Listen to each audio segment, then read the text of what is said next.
My name is Wayne Oliver, and I'm the Executive Director of Patients for Fair Compensation, an organization dedicated to changing the dynamic within the medical malpractice climate. Today we're going to be discussing the problems with the current medical liability system. The current system has failed for any number of reasons. Michelle Mello, who is an expert in patient safety, said that the current system helps very few of the patients that it's intended to help. And secondly, in the process, it hemorrhages money while not taking care of people. And third, the system has some very painful side effects. What are those side effects? First off, it prevents legitimate access to justice. Less than 20% of all injured patients in America today receive any compensation whatsoever. And less than 1% of medical malpractice suits that are filed ever go to a jury trial. Secondly, it promotes defensive medicine. Gallup indicates that 26% of overall healthcare costs can be attributed to defensive medicine. Hospital executives indicate that it's 34% of all hospital-based charges. And its impact to Alabama is about a $10 billion a year problem, which is wasted on defensive medicine. And in terms of savings for the state could save between $2.5 and $3 billion in Medicaid and state employees' savings. And finally, the last side effect to our current tort system is that it's a hurdle for patient safety. In other words, in a shame and blame system, physicians and other clinicians rarely get together to look at protocols that would reduce future medical errors. The current litigation system is broken, which is why we created the patient compensation system. Originally, it covered all healthcare professionals and facilities and looked like a workers' comp solution. However, opponents lined up. Trial bars significantly oppose this legislation. The defense attorneys also have a problem with it because there's no litigation system. And medical malpractice professional liability carriers also oppose the legislation, which is why we developed what we refer to as Patients Compensation System 2.0. It was an evolutionary process. We listened to doctors, we listened to clinicians, injured patients, health plans, all in an effort to try and significantly improve the legislation. The current system is unsustainable. Healthcare costs are ever rising, and more of those healthcare costs are being shifted to employees. And defensive medicine continues to grow. Not all physicians practice defensive medicine. Overall in the United States, 82% of those physicians that practice indicate that they do practice defensive medicine. However, around the rest of the globe, physicians simply don't do this. The reason? There is no medical malpractice litigation system.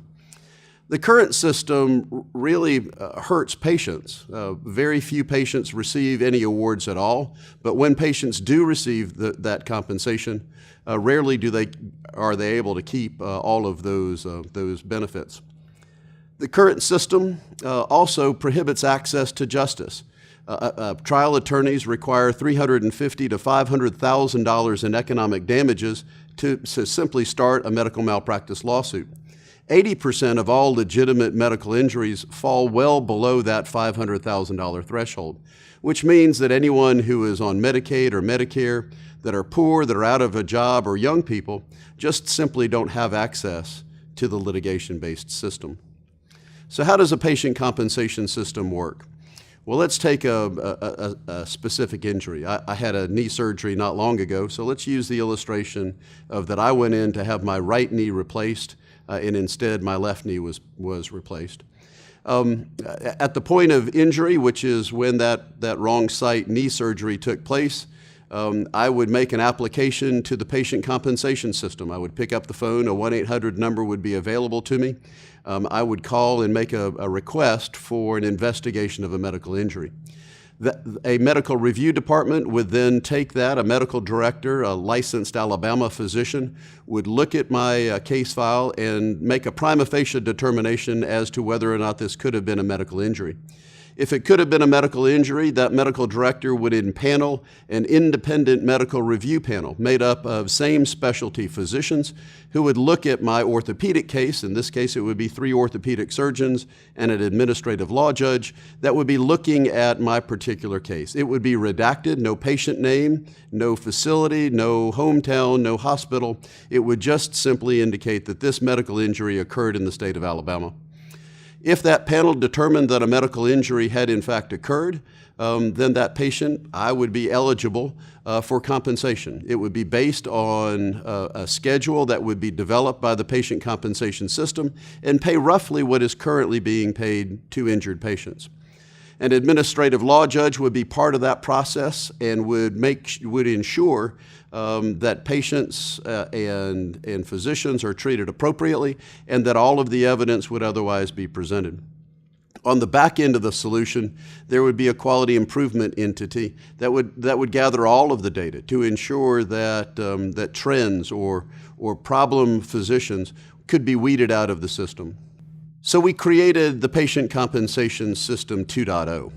In that system, we had tried to address some of the major concerns from physician groups, which indicated that paying more compensation to more patients would drive up the cost of medical malpractice, would increase cost to physicians, would increase the number of claims to defend, and would increase reporting to the National Practitioner Data Bank. The benefits of a Patient Compensation System 2.0 is that there is no claim to defend. There are no malpractice lawsuits filed, there are no depositions that are necessary, and there's no hearings to appear. There's no personal liability on the behalf of a physician. What is paid out to patients would be paid out on behalf of the state of Alabama and not attributed to that individual physician. And there would no longer be any reporting to the National Practitioner Data Bank because we have a state-based fund and the National Practitioner Data Bank requirements of a written demand for a payment based on negligence and payment made by an insurer no longer take place. The benefits to a new compensation system would be the elimination of medical malpractice premiums entirely. Contrary to what some medical groups are indicating in Alabama, the patient compensation system and those admin fees collected by the system would be in lieu of medical malpractice premiums. It would lower the cost to physicians because the admin fee would be somewhere between 40 and 50% less than what physicians are currently paying. And it would be for unlimited coverage. It would no longer be for $1 million or $3 million in occurrence. The elements of the new patient compensation system limits coverage exclusively to physicians. It eliminates the right to sue for medical malpractice on the part of injured patients. The bill would be revenue neutral. In other words, that it would limit compensation to payments as to what was collected from physicians. And it limits the overall administrative fees for physicians, specifically in the legislation. Lastly, it eliminates the need entirely for traditional medical malpractice, and the patient compensation system would pay all compensation out of that state-based fund. So how can we reduce medical malpractice costs for Alabama physicians? Well, this slide indicates that the PCS admin fees, which are in the legislation, which has been introduced, are significantly less than traditional coverage, somewhere between 40 and 50% a reduction. And if you compare the TORT system versus a patient compensation system, it's a virtual no-brainer. Under a traditional tort liability system, patients have to sue their physician. That's not the case under a patient compensation solution. The current system is trial lawyer and defense lawyer driven. Under the current system, physicians would be sued by a lawyer and defended by a lawyer. Under a patient compensation system, lawyers would be eliminated from the equation. There would be a clinical safe harbor for the first time introduced anywhere in the nation to protect physicians when they do follow those clinical guidelines.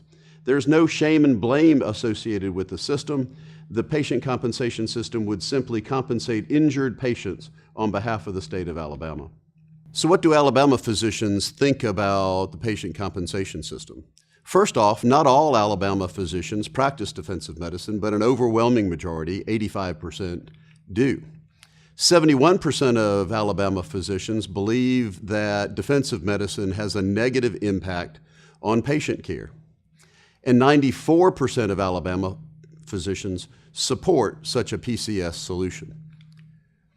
68% of Alabama docs believe that it would reduce or eliminate the need for defensive medicine with a patient compensation system. And lastly, 93% of all Alabama physicians believe that a patient compensation solution would reduce overall healthcare costs.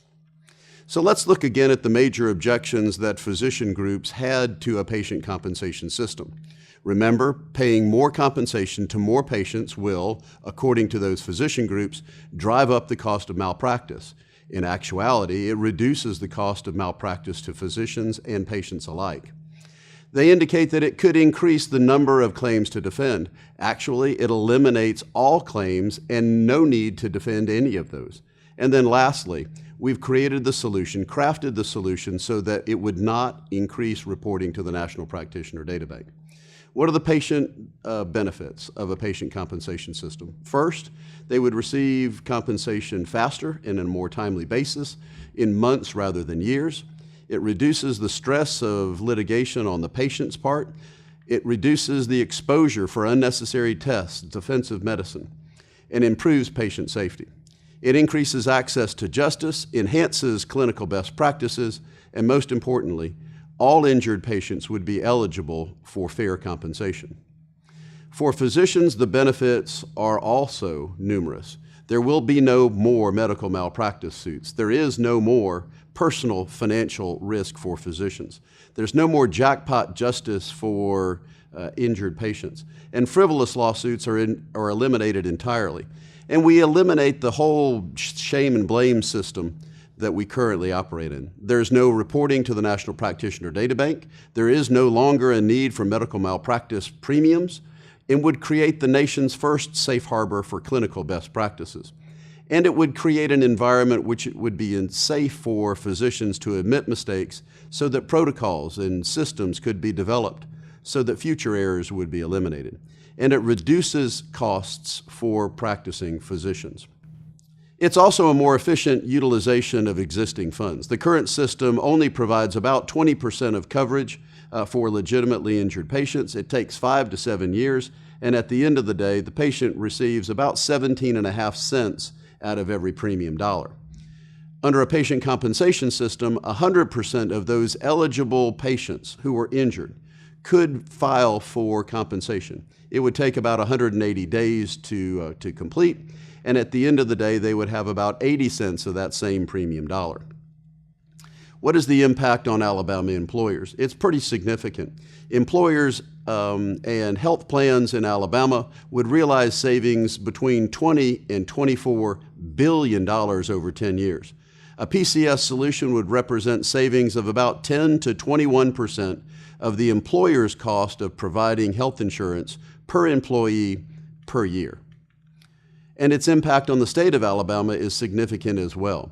According to Bioscience in May of 2015, they indicate that significant decreases would occur in healthcare costs and in medical malpractice premiums as well.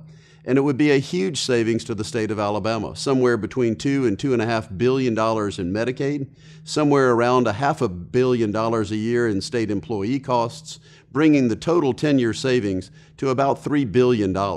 Thank you for joining us. If you have questions, please reach out to me. My contact information is on this slide. Thank you for participating.